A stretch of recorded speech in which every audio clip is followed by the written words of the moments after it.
আজীবন যদি গুনাহ করো জন্ম থেকে মৃত্যু পর্যন্ত, আর কিয়ামতের মাঠে দাঁড়িয়ে যদি আমাকে বলে দিতে পারো যে আল্লাহ জন্ম থেকে মৃত্যু পর্যন্ত গুনাহ করেছি ঠিকই, কিন্তু বিপদে পড়লে কোনোদিন তাবিজের আশ্রয় গ্রহণ করিনি, বিপদে পড়লে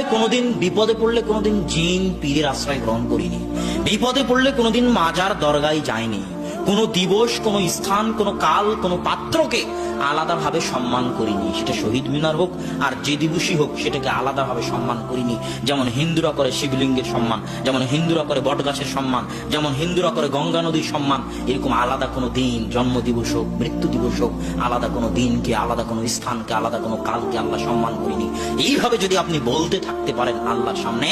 এবং প্রমাণ করতে পারেন যে আপনি কোনোদিন শিরক করেননি, তাহলে আল্লাহ বলতেছেন লা আতাইতু বিকরাবিল আরদি মাগফিরাহ, তোমার গুনাহ যদি আসমান জমিন ভর্তি হয় তা আমি আল্লাহ আসমান জমিন ভর্তি ক্ষমা নিয়ে উপস্থিত হব। এটাই হলো তাওহীদ।